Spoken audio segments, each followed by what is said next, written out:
முக்கியமானவர். அதனால் தான் அவரை பெறுதற்கு சகலவிதமான முயற்சிகளையும் எம்பெருமானாறு செய்தார். இது ரொம்ப ஆச்சரியமான சரித்திரம். குரத்தாழ்வானும் ஆண்டானும் அப்பப்ப எம்பாரை பார்த்தா சொல்லிட்டே இருப்பாளாம், நாங்கள்லாம் எம்பெருமானார் அடையறதுக்கு நிறைய முயற்சிகளை பண்ணி சுவாமி சமாசிரயணம் பண்ணணும், சேர்த்துக்கணும்னு பிரார்த்திச்சு அவரை பெற்றோம். ஆனா உம்முடைய பாக்கியம் என்னன்னா, உம்மை அடைவதற்கு அத்தனை முயற்சிகளையும் அவர் பண்ணார். இந்த சீடனை அடைவதற்கு அத்தனை முயற்சிகளையும் அவர் பண்ணார். தான் உமக்கு உள்ளங்கை கொணர்ந்த நாயனார்னு பேரு அப்படின்னு அவரை சைவராக மாற்றிவிட்டார். அவர் காளஹஸ்தியிலே இருந்து கொண்டு வருகிறார். ராமானுஷர் சிந்தித்தார், யாரும் சைவர்களா இருக்கிறது நமக்கு எந்த பாதிப்பும் இல்லை, ஆனா நம்ம சேர்ந்த பிள்ளை சைவரா இருக்காரு, திரும்ப அவரை நாம் நம்மிடத்துல அழைத்துக் கொள்ள வேண்டும் அப்படின்னு ஆசை கொண்டார். இந்த காரியத்தை திறம்பட செய்பவர் யார் அப்படின்னு சிந்தித்தார். அவருடைய தாய் மாமன் மிகச்சிறந்த ஆச்சாரியர் பெரிய திருமல நம்பிகள் என்ன அவருக்கு திருநாமம். திருமலையிலே இருந்து கொண்டு கைங்கரியங்களை பண்ணிட்டு இருக்கிறவர். இப்ப தம்பியை திருத்தி திரும்ப இந்த அணிக்கு கொண்டு வர வேண்டும், வைணவர் திரளிலே சேர்க்க வேண்டும். ராமானுஜர் பார்த்தார், ஆவாரார் அப்படின்னு பார்த்தார். இந்த காரியத்தை செய்ய வல்லவர் யார்? உடனே மாமா ஞாபகம் வந்தது. மாமாவுக்கு கடுதாசி போட்டார். மாமா நீர் என்ன பண்ணுவீரோ தெரியாது, அங்க ஏதோ காளஹஸ்தியில உள்ளங்கை கொணர்ந்த நாயனாருங்கிற பெயரோட கோவிந்தன் இருக்கிறாராம், அவரை எப்படியாவது நீர் திருத்தி பணி கொண்டு நம்மிடத்திலே கொண்டு வந்து திருமகள் கேள்வனுக்கு ஆக்கி அருள வேணும் அப்படின்னு கடுதாசி போட்டார். மாமா சொல்லிட்டார், நான் பாத்துக்கிறேன், கவலைப்படாதேன்னார். ரெண்டு மூணு தடவை போனார். அப்பப்போ போய் சில வார்த்தைகள்லாம் அவருக்கு அவர் காதுல படுறா மாதிரி சொல்லி சொல்லி, தேவும் எப்பொருளும் படைக்க பூவில் நான்முகனை படைத்த தேவன் எம்பெருமானுக்கெல்லாம் பூவும் பூசணையும் தகுமே என்கிற நம்மாழ்வாருடைய பாசுரத்தை எடுத்து சொன்னார். அவரும் திருந்தி வந்துட்டார். கோவிந்தருக்கு உலகமே பெரிய திருமலை நம்பிதான். ஆச்சாரியரா ஏத்துட்டார். அவரே திரும்ப அங்கிருந்து வந்துட்டார். அங்க இருக்கிற சைவர்கள்லாம் தடுக்க பார்த்தான். செய்வாதானே, எங்க கூட்டத்துல ஒரு ஆளுவர், இங்க எத்தனை தொண்டுகள் அவர் செய்து கொண்டு இருக்கிறார் தெரியுமா, நீங்க அவரை நயவஞ்சகமாக அழைத்துக் கொண்டு போகிறீர்களோனால் பரமசிவனாரே வந்து குரல் கொடுத்தாராம். இல்லை இவர் அங்க போக வேண்டியவர் தான், இவருக்கு ஏதோ நடுவில் சில ஆபத்துகள்லாம் இருந்ததுனால அதுல இருந்து காப்பாத்துறதுக்காக நம்மிடம் வைத்து இவரை ரட்சிக்க சொல்லி நமக்கு நியமனமாகி இருந்தது. அதனால கொஞ்ச நாள் இங்க வச்சிருந்தோம், இப்ப முடிஞ்சு போச்சு, இவர் அங்க அனுப்பிச்சுடுங்கோ, தடுக்காதீங்கோன்னு சொன்ன அப்புறம் தான் அவர் விட்டுருக்கா. அவர் நேரம் இங்க வந்துட்டார். பெரிய திருமல நம்பிகளே கத்தின்னு வாழ்ந்து கொண்டிருக்கிறார். இப்ப திரும்ப ராமானுஷர் உபன்யாசத்தை கேட்டுட்டு ஒரு வருஷம் காலக்ஷேபம் பண்ணிட்டு எனக்கு பரிசு வேணும்னு குரு கிட்ட கேட்டார். பாருங்க, குரு சொன்னார், என்ன பரிசுன்னு கேட்டார். கோவிந்தனை தந்தருள வேணும்னார். இவரை என் கூட அனுப்பிச்சிருங்கோன்னார். அவர் அப்படியே தலையில இடி விழுந்தா போல பாக்குறாரு கோவிந்தர். ஐயோ இவரை விட்டுட்டு நான் எப்படி போறது, இவர் என்ன சொல்ல போறாருன்னு பார்த்தா, நன்னா அழைச்சின்னு போயேன்னு விட்டான்.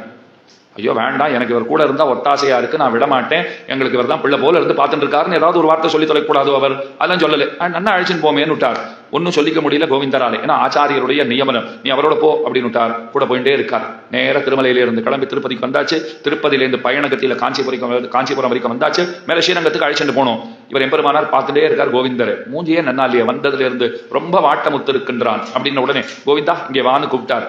என்ன அங்கேயே பெரிய திருமலை நம்பி சுவாமி இடத்திலே போகணும்னு உனக்கு அபிப்பிராயம் இருக்கு போல் இருக்கேன்னா, ஆமா சுவாமின்னு விட்டார். ஆமா சுவாமி, அவரை விட்டுட்டு நான் இருந்ததே கிடையாது, என்னால இங்கெல்லாம் சரிப்படலை எனக்கு, அவ்வளவுதான் அப்படின்னு விட்டார். நீ திரும்ப போன்னு சொன்ன உடனே விழுந்து சேவிச்சுட்டு தாய்நாடு கன்றே போல ஓடினார். ஆச்சரியமா ஓடி போயிட்டார். அங்க போய் கதவை தட்டுறார். கதவை தட்டின உடனே அங்க இருக்கிற மாமிக்கு அத்தனை சந்தோஷம். ஐயோ இத்தனை நாள் அவன் கிளம்பி போனதுல இருந்து இங்க இல்லைன்றதே நினைவில் இல்லாமல் எத்தனை தடவை கோவிந்தா கோவிந்தான்னு கூப்பிட்டுருவேன் தெரியுமா, அத்தனை சிரமம் ஏற்பட்டு போச்சு. நல்ல வேளை வந்துட்டார் போல் இருக்கு. கதவை தரப்போம்னு ஓடினா அங்க கூடத்துல பெரிய திருமண நம்பிகள் எழுந்தருளி இருக்கிறார். என்ன குழந்தை வந்துட்டான் போல் இருக்கு. யாரு அப்படின்னா, கோவிந்தர் வந்துட்டார் போல் இருக்கு. போய் கதவை திறக்க வேண்டாமா, என்ன சாட்டுதோ என்னன்னு தெரியலையே குழந்தைன்னா, நீ கிட்டையே போகாத, இங்கே இருந்துட்டார், கதவெல்லாம் திறக்காது அப்படின்னு சொல்லிட்டு, விற்ற பசுவிற்கு புல்லிடுவாருண்டோன்னு ஒரு வார்த்தை சொன்னார். பசுமாட்டை வித்தாச்சு, நாம என்னத்துக்கு புல்லு போடுறது, வாங்கிட்டு போனோமோ புல்ல போடுறான், இனிமே நமக்கு அதுல தொடர்பு கிடையாதுன்னு சொன்னதுதான் தாமதம். இது செவியிலே பட்டவாறே கையை கூப்பினார் கோவிந்தர், கண்களை துடைத்துக் கொண்டார், அங்கேயே விழுந்து வணங்கினார். மனநிறைவோடு ராமானுஜரிடத்துல வந்துட்டார். இதெல்லாம் தீர்க்க தரிசி ராமானுஜருக்கு நல்லா தெரிஞ்சிருந்தது. நீயே போய் ஒரு தடவை அவர் வாயால் நல்லா கேட்டுவான்னு அனுப்பிச்சு வச்சிருக்கார். அப்போதான் மனநிறைவே ஏற்பட்டது. இனிமேல் ராமானுஜரே கதி, ராமானுஜ பதச்சாயா கோவிந்தாஹ்வான பாயினி ததாயத்த ஸ்வரூபாசா ஜியான் மத் விஸ்ரமஸ்தலி என்று பராசர பட்டர் போற பொலிய கொண்டாடுகிறார் கோவிந்தராகர எம்பாரை. ரொம்ப ஆச்சரியமான ஆச்சாரியர். நேரம் வந்துட்டார். உடையவரையே காப்பாத்தி கொடுத்த பெருமைக்கு உரியவர். அதுதான் அவருக்கு இருக்கிற ஏத்தம். திரும்ப நேரம் வந்துட்டாரா, ராமானுஜர் சேர்த்து கொண்டார். அதுக்கப்புறம் சன்னியாசியாக ஆனார். கருடாம்சரான எம்பார் அவரை கோவிந்தர் திருத்தி பணி கொண்டார். விஷ்ணுவிற்கு அடுத்தவர் கருடன்னு கீழே சொன்னேன்னா, விஷ்ணுஹோ துவிதீயான்னு சொன்னனே, அதை கொண்டு நாம இன்னொன்னு தெரிஞ்சுக்கலாம். விஷ்ணு யாருன்னா அவர் தான் பார்த்தசாரதி. திருவல்லிக்கேணியில போய் சேவிக்கிறோமே அந்த பார்த்தசாரதி பெருமாள், அவர் தான் விஷ்ணு கீதாச்சாரியன். அந்த கீதாச்சாரியன் தான் ராமானுஜராக பிறந்தாருங்கிறது சம்பிரதாயம். அவ அப்பா அம்மா ராமானுஜருடைய தாயார் தந்தையார் ரெண்டு பேரும் சந்தான பிராப்திக்காக நேரம் அங்க போனா புத்திரகாமேஷ்டி யாகத்தை செய்தார்கள். பெருமானிடத்துல ஒரு சந்தானத்தை கேட்டார்கள். அப்ப பார்சாரதி பெருமாள் சொன்னார், நான் ஏற்கனவே கீதையை சொன்னேன், நான் கீதையை சொன்னேன், கீதைக்கு மனம் போனபடிக்கு அர்த்தங்களை அவாவா சொல்ல ஆரம்பிச்சுட்டா, அதனால கீதையின் உண்மை பொருள் செம்மை பொருள் தெரிய பாரினில் சொல்ல வேண்டிய ஒரு கட்டாயம் ஏற்பட்டிருக்கிறது, கவலை வேண்டாம், நாமே பிள்ளையாக பிறப்போம் அப்படின்னு சொல்லிட்டு சித்திரையில் செய்ய திருவாதிரையில் சிறந்த பெரும்பூதூரில் சீமான் இளையாழ்வாராக பார்த்தசாரதி பெருமானே வந்து தோன்றினான்.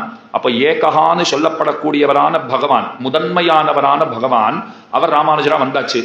அப்ப த்விதீயா இரண்டாவதா இருக்கிறவரும் வரணும் இல்லையோ? அதனால என்னாச்சு அப்படின்னா, இரண்டாவதாக இருக்கக்கூடியவரான கருத்மான் அவர் எம்பாராக வந்து சேர்ந்தார். அதாவது கண்ணனே ராமானுஷர் என்ப ஸ்ரீபதிர்வா இது சாத்விகைஹி விதர்க்கியாய மகாபிராஜ்ஞைஹி பாஷ்யதாராய மங்கள பெருமானாராக திருவவதரித்தான். பின்னாடி கருடனே எம்பாரா வந்துட்டார். சமிதோதய சங்கராதி கர்வஹ ஸ்வபலாதுத்ருத யாதவ பிரகாஷஹ அவரோபிதமான் ஸ்ருதேர் அபார்த்தானு நனு ராமவரஜஹா ச ஏஷ பூயஹ என்று வேதாந்த தேசிகன் சொல்லுகிறார். அர்த்தத்தை இன்னொரு நாள் சொல்றேன். கருடன் எப்படி விஷ்ணுவிற்கு அடுத்த ஸ்தானமோ அவ்விதமே கருடாம்சரான எம்பாரும் விஷ்ணுவினுடைய அம்சபூதரான எம்பெருமானாருக்கு அடுத்த ஸ்தானத்தை வகிக்கிறார். ஏன்னா ஓராண் வழி குரு பரம்பரைன்னு சொல்லுவா. முதல்ல பெருமாள்ல இருந்து ஆரம்பிக்கும். லக்ஷ்மிநாத சமாரம்பாம். முதல்ல பகவான் தான் ஆத்திய குரு, அவர் தான் முதல் குருன்னு சொன்னா அப்பெருமை அவருக்குத்தான் உண்டு. அடுத்தது ஸ்ரீ மகாலட்சுமி, அடுத்தது நம்மாழ்வார், அதுக்கு மேல நாதமுனிகள், உய்யக்கொண்டார், மணக்கால் நம்பி, ஆள வந்தார், பெரிய நம்பி, ராமானுஷர். ராமானுஷருக்கு அடுத்தது சரியா சொல்லுங்க பாப்போம், எம்பார். ராமானுஜர் என்ன இப்ப அவரை பத்தி தான் பார்த்துட்டு இருக்கோம் இல்லையா? ராமானுஜருக்கு அடுத்தது எம்பார்னு கொண்டாடுறோம். அதனால இந்த இடத்துல பாருங்க, கருடனுக்கன் எப்படி விஷ்ணுவிற்கு அடுத்த ஸ்தானமோ எம்பார் விஷ்ணுவினுடைய கீதாச்சாரியன் பார்த்தசாரத்தினுடைய அவதாரமான ராமானுஜருக்கு அடுத்து வருகிறார். ஆக விஷ்ணோஹோ த்விதீயா, இந்த ஸ்லோகம் என்ன சொல்லிட்டு விஷ்ணுவுக்கு அடுத்தது கருடன் தேசிகன் கருட பஞ்சாசத்துல சொன்னார். இங்க விஷ்ணு ராமானுஷர், என்ன கீதாச்சாரியன் பார்சாரதி தான் ராமானுஷர் த்விதீயா, அடுத்து இருக்கிறவர் யாரு? எம்பாரே இருக்கார். அப்ப இது பொருந்துகிறது.